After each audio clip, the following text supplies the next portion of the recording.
He-Jin stood at the entrance of the Galactic Institute of Advanced Sciences, looking up at the massive crystal towers that reached into the purple sky. He adjusted the straps of his basic school bag, feeling the weight of his Earth-made tablet and notebooks inside. Around him, the other students floated, crawled, or glided past, their bodies adapted to worlds very different from his own. "Watch where you're going, Deathworlder," a floating blue creature said, quickly moving away from He-Jin. The human student just smiled. He was used to this reaction by now. After all, he came from Earth, classified as a Class 13 Deathworld by galactic standards. The morning air was thin here on New Academia, the university planet. The gravity was only half of what He-Jin was used to on Earth, making him feel light and bouncy with each step. He had to be careful not to jump too high or move too quickly. Many humans had accidentally damaged property during their first days on low-gravity worlds. Inside the main building, He-Jin checked his schedule on his tablet. Advanced Planetary Sciences, room 407, he muttered to himself. As he walked down the hallway, he noticed 3 students watching him with great interest. The first was Duha, a centaurian with silver skin that seemed to shimmer like water. Next to him stood Myray, a proximant whose green scales caught the light from the ceiling panels. The third was Jinwoo, a Vijin whose 4 arms were currently holding different electronic devices. "Is it true that you can survive in 15-degree temperature variations?" Myray asked suddenly, her scientific curiosity getting the better of her fear. He-Jin laughed softly. "Actually, humans can handle much more than that. Back home, we sometimes have temperature changes of 30 degrees or more in a single day." The 3 alien students gasped in horror. To them, coming from perfectly controlled Class 1 paradise worlds, such environmental changes were unthinkable. "But how do you survive?" Jinwoo asked, all 4 of his arms dropping slightly in shock. "We just wear different clothes," He-Jin explained simply, "or turn on heating or cooling systems in our homes." "Primitive but practical," Duha said, trying to sound unimpressed, but failing to hide his fascination. "Is it true that humans also eat plants that cause pain?" "What did you call them?" "Spices." Before He-Jin could answer, a soft chime echoed through the hallway. Class was about to begin. The 4 students hurried into room 407, finding seats in the middle of the lecture hall. He-Jin sat down carefully in a chair designed for multiple species, making sure not to break it with his greater muscle density. Professor Tawan, a tall crystalline being from the Rigel system, floated to the front of the room. Their transparent bodies sparkled as they began to speak. "Welcome to Advanced Planetary Sciences," the professor's voice resonated through the room. "This semester, we have our first human student joining us." They gestured toward He-Jin, causing all eyes in the room to turn toward him. "I trust you will all make him feel welcome, despite his unique background." He-Jin noticed how some students leaned away from him, while others leaned forward with interest. He had expected this reaction. Humans were known throughout the galaxy as creatures who had evolved on a planet that should have killed them. Earth's high gravity, extreme weather, dangerous predators, and volatile geology had shaped humans into something that fascinated and frightened the galactic community. As Professor Tawan began the lecture, He-Jin took out his paper notebook and pen, causing several nearby students to stare at his ancient writing tools. He ignored their looks and focused on taking notes. He had worked too hard to get this scholarship to let anyone's prejudices distract him. Little did He-Jin know that his greatest challenge, and chance to prove himself, was just around the corner. For now, he was simply the new student, the Deathworlder, trying to fit into a universe that considered his very existence to be remarkable. 2 weeks had passed since He-Jin's first day at the Galactic Institute. He sat in Advanced Planetary Sciences, listening to Professor Tawan's crystal body chime softly as they moved across the front of the classroom. The professor's next words made every student sit up straight. "Today, I will announce your major assignment for this semester. Professor Tawan said, their voice echoing through the room. This year, we have chosen Nexus 7 as your practical exercise location. The room erupted in worried whispers. Hejin saw Maire's scales turn a pale green, while Duha's silver skin rippled with anxiety. Even Jinwoo's forehand stopped typing on his devices. Nexus 7. Someone in the back of the room squeaked. But that's a Class 4 planet. Professor Tawan raised their crystalline hand for silence. Yes, it is. Your assignment is to collect samples of the rare mineral nexite from the planet's surface. Each student must retrieve one sample to pass the course. Hejin opened his tablet and searched for information about Nexus 7. The planet's details made him smile. Gravity 1.8 times Earth standard. Atmospheric pressure 1.3 times Earth normal. Average temperature 35 degrees Celsius. To the other students, these conditions seemed deadly. To Hejin, they sounded like a warm summer day in Seoul, just a bit heavier. Professor Duha raised his hand, his voice shaking. Didn't 3 students get injured during last year's assignment? 4 students, Professor Tawan corrected, all because they ignored safety protocols. This year, we have added extra safety measures. They paused, their crystal body reflecting rainbow patterns on the walls. We have also assigned you to teams of 4. Hejin felt eyes turn toward him as the professor began listing team members. He knew why. Despite their fear of humans, many students now hope to have a Deathworlder on their team. Team 5, Professor Tawan announced. Duha, Maire, Jinwoo, and Hejin. Maire's scales brightened slightly. Duha tried to hide his relief. Jinwoo actually smiled with all 3 of his mouths. Hejin nodded to his new teammates, pleased to work with the 3 students who had been most friendly to him. The professor displayed images of Nexus 7 on the room's main screen. The planet's surface looked like a nightmare to the other students. Active volcanoes, dense jungles, and large predatory creatures. But to Hejin, it looked similar to some of Earth's more rugged regions. The mineral nexite forms in caves near the planet's volcanic zones, Professor Tawan explained. You will have protective suits, of course. But be warned, the planet's conditions can damage equipment quickly. Hejin raised his hand. Professor, what if our protective suits fail? The room went silent. The other students stared at him in horror. Even suggesting the possibility of exposed planetary contact seemed to terrify them. Then you would die. Hejin, Professor Tawan said simply, unless you're suggesting that humans can survive Nexus 7's atmosphere. Hejin checked the atmospheric composition on his tablet. High oxygen content, some volcanic gases, nothing too toxic. We probably could, Professor. At least for a short time. Earth's atmosphere is actually more variable than Nexus 7's. The silence in the room deepened. Professor Tawan's crystal body flickered with interest. Fascinating. Though I hope we won't need to test that theory. They turned back to the class. You have 2 weeks to prepare. Study the planet's conditions. Practice with your protective gear. Your lives may depend on it. As students began filing out of the classroom, Hejin noticed his teammates waiting for him. Their faces showed a mixture of fear and hope. So, Jinwoo said, all 4 arms clutching his devices nervously. Have you ever been to a Class 4 planet before? Hejin smiled. No, but I grew up on a Class 13. Trust me, we can handle this together. His teammates exchanged glances.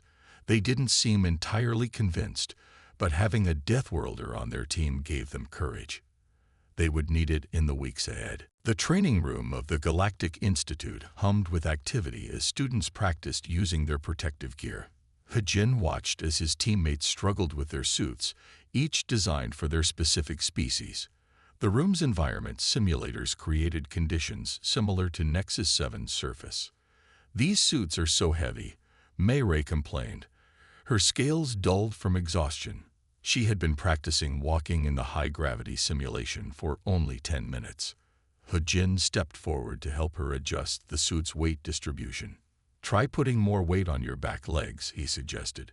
Humans learn to walk upright for better balance. The same principle might help you. Across the room, Duho was studying survival guides on his holographic display.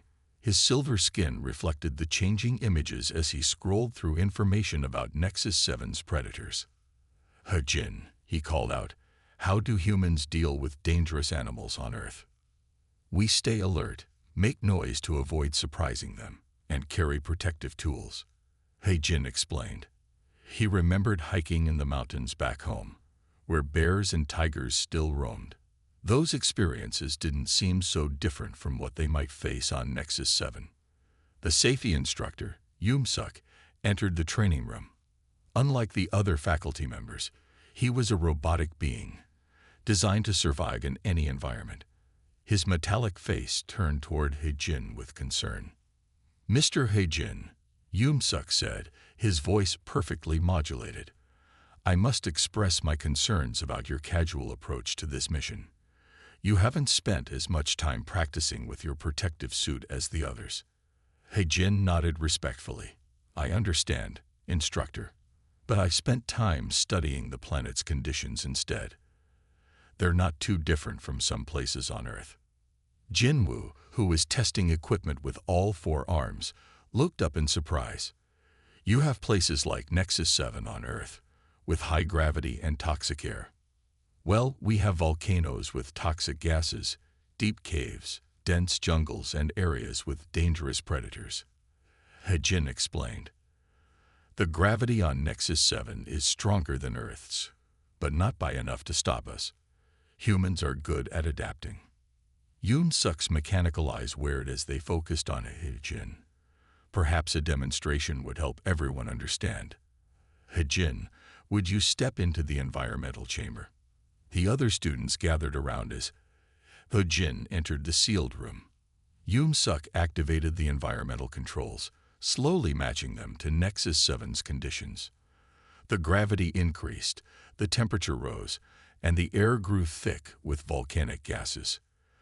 Through the transparent walls, the students watched in amazement as He-Jin moved around normally. He did some basic exercises, jumping, running, and lifting weights. Under conditions that would exhaust or harm most species, the human merely sweated. Remarkable, Yoom-suk said, his mechanical voice showing a hint of surprise. Your species truly earned the title of Deathworlders. When He-Jin exited the chamber, his teammates looked at him differently. Not with fear, but with growing respect and hope. Maybe we can actually do this, Mei said, her scales brightening with optimism. Of course we can, He-Jin assured them. We'll work together. Your knowledge of xenobiology and planetary science combined with my physical capabilities, we make a good team. As they returned to their practice, He-Jin thought about Earth. The planet that the galaxy called a death world had prepared him well for this challenge. Every hiking trip, every summer heat wave, every winter storm had taught him lessons that would now help his team survive. Yoon-suk watched them with his mechanical eyes. Remember, he announced to the class, you leave for Nexus 7 in 3 days. Make every hour of practice count. The countdown had begun. The transport ship hung in orbit above Nexus 7. Through the viewing windows, He-Jin and his teammates could see the planet's surface. Angry red volcanic lines crossed the dark continents, and thick clouds covered most of the landscape. Final equipment check, announced the ship's computer. All students please verify your protective suits. He-Jin helped Mei check her suit seals while she trembled slightly. Her green scales had turned almost white with fear. Next to them, Duha's silver skin rippled with nervous patterns, and Jinwoo tested his suit controls with shaking hands.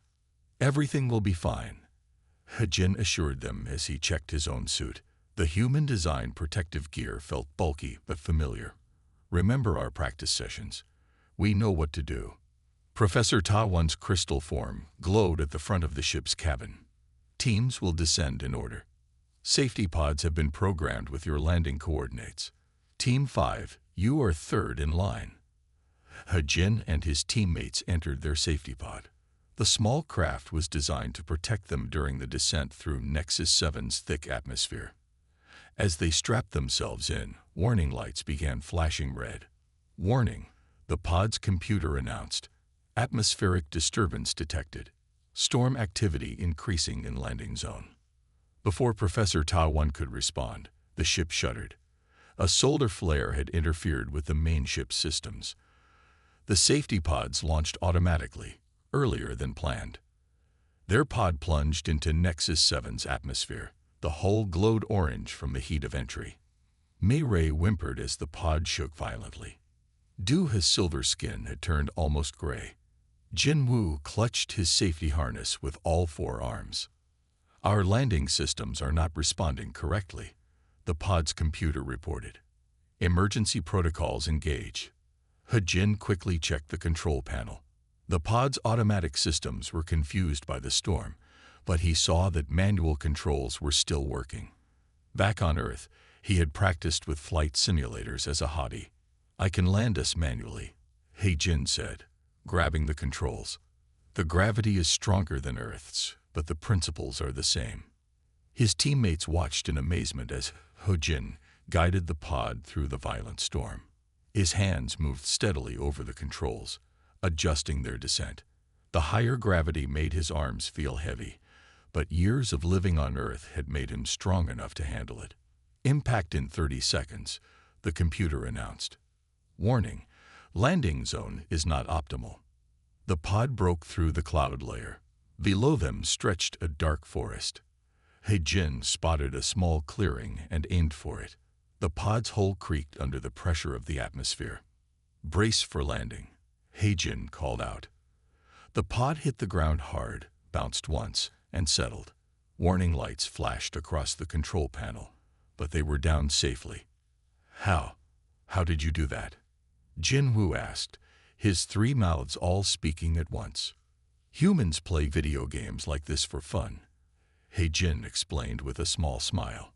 "Also, the gravity here is only a bit stronger than Earth's. We can handle it." They looked out the pod's windows at their surroundings. The alien forest loomed dark and threatening. Strange sounds echoed through the thick air. The ground trembled slightly from a distant volcano. "Our pod systems are damaged," Duha reported, checking the main computer. "We can't contact the ship." "Then we do this the old-fashioned way," He-Jin said, standing up carefully in the stronger gravity.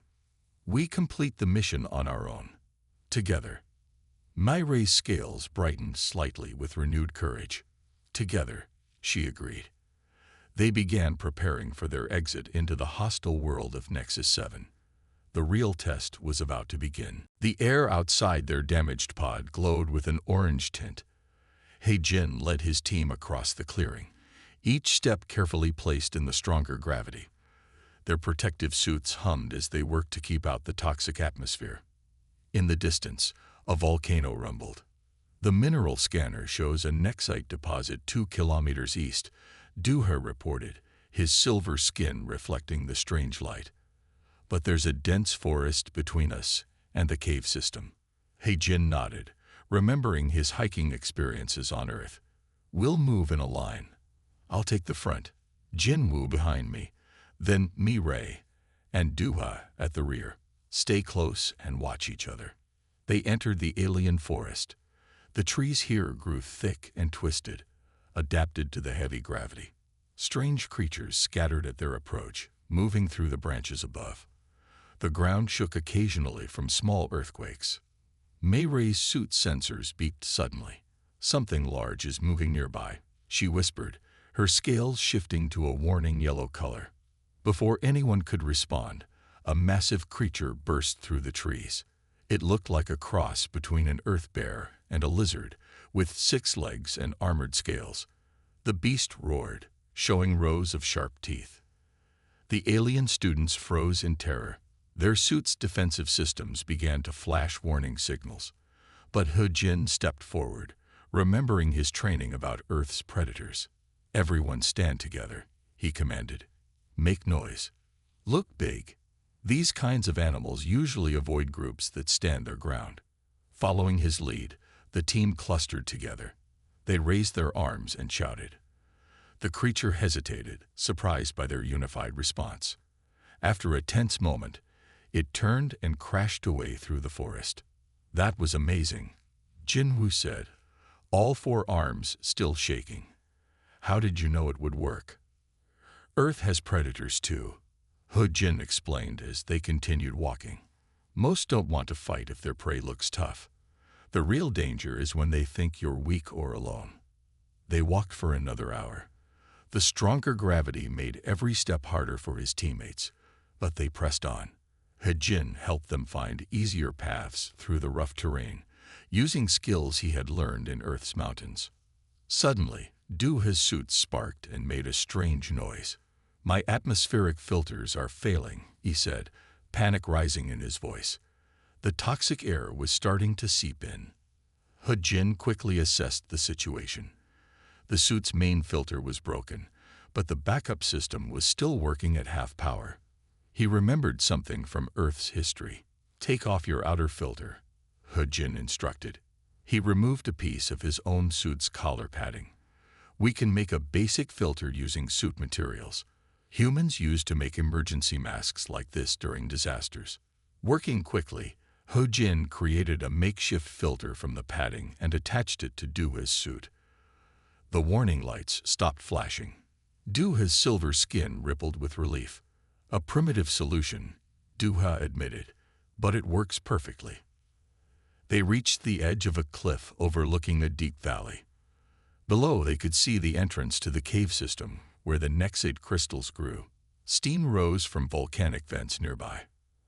Our suits weren't designed for volcanic conditions, Mayray said worriedly. The heat could damage them.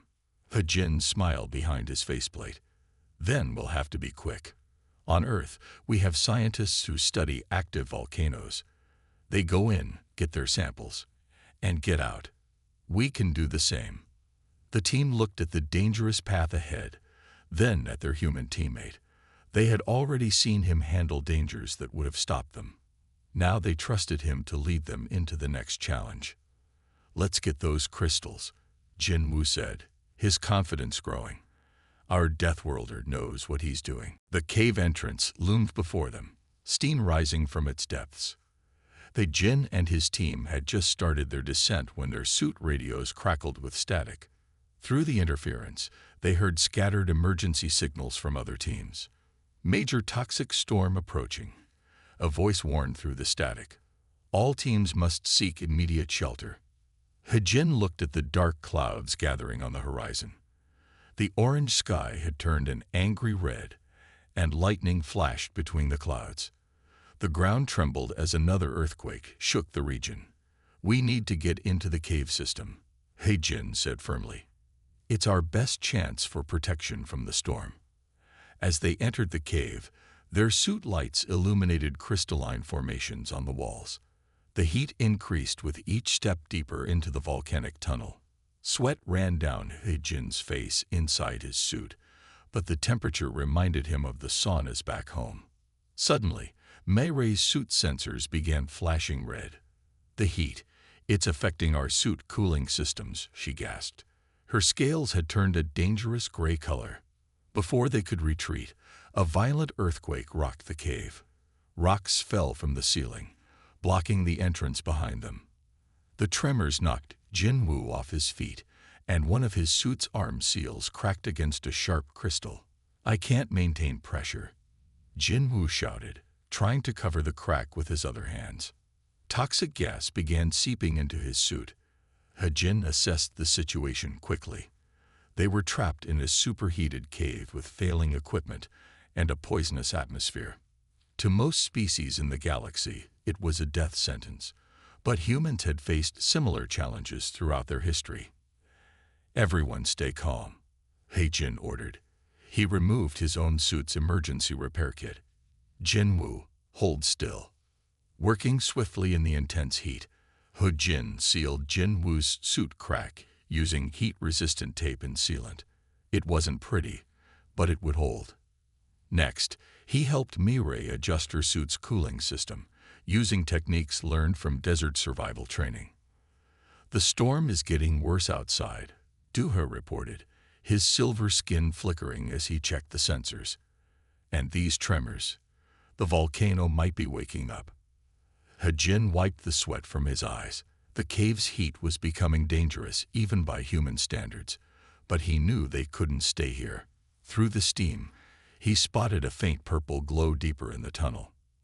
"That's it. Nexid crystals," he said. "And look, there's an air current. This tunnel must connect to another exit." Moving carefully through the unstable cave, they reached the crystal formation. The Nexite glowed with its characteristic purple light, growing in clusters along the cave walls. But as they approached, another powerful tremor shook the tunnel. "The ceiling is going to collapse," Mireille screamed, her sensors detecting the structural failure. Jin acted without hesitation. He pushed his teammates into a small side chamber just as rocks began falling. His greater strength, developed under Earth's gravity, allowed him to hold back a falling boulder long enough for everyone to get to safety. Once they were secure, Jin quickly broke off 4 perfect Nexite crystals and handed them out. "Now we follow the air current," he said, breathing heavily from the exertion. "These volcanic systems always have multiple openings. We just need to find one big enough." His teammates stared at him with a mixture of awe and gratitude. In the purple light of the crystals, they saw their classmate differently. He wasn't just a Deathworlder now. He was their lifeline, using his species' hard-earned survival skills to keep them all alive. "The tunnel continues this way," Jin said, pointing toward the source of the air current. "Stay close. We're getting out of here together." The volcanic tunnel seemed endless. Jin led his team forward, following the faint air current that promised an exit. Their suit lights cast long shadows on the crystal-covered walls, and the Nexate samples in their collection bags glowed purple through the protective covering. "Temperature rising again," Mireille reported, her scales shifting between colors with anxiety. "Our suits won't last much longer in this heat." Jin checked his own suit's readings. The temperature had climbed to levels that would be dangerous even on Earth. But he could see something ahead, a change in the airflow where the tunnel widened. "There's an opening," he called out. Everyone moved carefully. The ground isn't stable here. They crossed a narrow rock bridge over a stream of lava. The heat was intense, making their suit systems flash with warnings. Duha's silver skin had dulled to a gray color from stress, and Jinwoo used all 4 arms to maintain his balance on the treacherous ground. Suddenly, their suit radios crackled to life. Through the static, they heard Professor Ta Won's voice. "Any teams in the western volcanic sector, respond immediately. Rescue ships are waiting." "We're here," Duha called into his radio. "Team 5 in the tunnel system. We have the samples." The tunnel finally opened into a large cave with a hole in the ceiling. Through the opening, they could see the storm had passed. The angry red sky had cleared to its normal orange color. "Now comes the hard part," Jin said, studying the steep wall leading to the opening. "We need to climb out." In Earth's gravity, the climb would have been challenging but manageable. In Nexus 7's stronger pull, it seemed almost impossible for his teammates. Their species had evolved on worlds with much lighter gravity. "We'll never make it," Jinwoo said, looking up at the distant opening. "Our suits are too damaged to use their lift systems." Jin remembered his mountain climbing experiences on Earth. "Yes, we will. We'll climb together, using basic climbing techniques. I'll go first and create anchor points. Then I'll help pull each of you up." Using tools from his emergency kit, Jin began climbing. The higher gravity made his muscles burn, but years of living on Earth had made him strong. He secured safety lines at regular intervals, just as he had learned in climbing classes back home. One by one, he helped his teammates climb. When their strength failed, he pulled them up. When they slipped, he caught them. His human muscles, developed under Earth's heavy gravity, proved strong enough for the task. Finally, all 4 of them stood at the cave's exit. In the distance, they could see rescue ships approaching. Their suits were damaged, their bodies were exhausted, but each of them held a glowing purple crystal of Nexate. "We did it," Mayray said softly, her scales now shining with pride. "We actually did it." "No," Duha corrected, his silver skin brightening. "Hajin did it. We would have died without our Deathworlder." Hajin shook his head. "We did it together. My Earth skills helped, but your knowledge got us to the crystals. That's why the galaxy needs all our species working together." The rescue ships landed nearby. As medical teams rushed to check their condition, Hajin saw Professor Tawan's crystal form glowing with approval. They had not only completed their assignment, they had proved that humans and other species could overcome any challenge together. "Next time," Jinwoo said, managing a smile with all three mouths, "we're definitely keeping the human on our team." 1 week after the Nexus 7 mission, the Great Assembly Hall of the Galactic Institute was filled with students and faculty. The purple glow of Nexite crystals lit up the stage, where Professor Tawan's crystal form sparkled with pride. Behind them, a large screen showed images from the various teams' missions. Hajin sat with his teammates in the front row. Their successful mission had become the talk of the Institute. Students from other classes would stop in the hallways to stare at the human who had guided his team through what many considered an impossible situation. "Today, we honor those who completed the Nexus 7 challenge," Professor Tawan announced, their voice resonating through the hall. "But first, I wish to share something we learned from this year's assignment." The screen showed footage from Hajin's team's suit cameras. The assembled crowd watched in amazement as the recordings showed their journey through the hostile environment. Many gasped when they saw Hajin handle the Predator, repair the damaged suits, and help his teammates climb to safety. "For years we have called Earth a death world," Professor Tawan continued. "We view humans as creatures who survived against all odds on a planet that should have killed them. But we were wrong." The professor's crystal form changed colors as they spoke. Earth didn't just let humans survive. It prepared them. Every challenge on their homeworld taught them valuable lessons. Their stronger muscles, their adaptable bodies, their problem-solving skills. These are not accidents. They are gifts from their world. Hajin felt Miray's scaled hand touch his shoulder in friendship. His silver skin glowed with respect, and Jinwoo smiled at him with all three mouths. They weren't afraid of him anymore. They understood him. "Team 5, please come to the stage," Professor Tawan called. As they walked up together, Hajin noticed something different. His teammates weren't struggling with their steps anymore. The Institute's artificial gravity, which they once found challenging, now seemed easy to them after their experience on Nexus 7. Each team member received a special certificate and their Nexate crystal, now properly mounted in a protective case. When it was Hajin's turn, Professor Tawan added something extra, a new patch for his school uniform showing Earth's image. "Wear this with pride," the professor said. "Your world has much to teach us." After the ceremony, students from other classes surrounded Team 5. But instead of just asking Hajin questions, they wanted to learn from all 4 team members about how they work together. "Could you teach us some Earth survival techniques?" one student asked Hajin.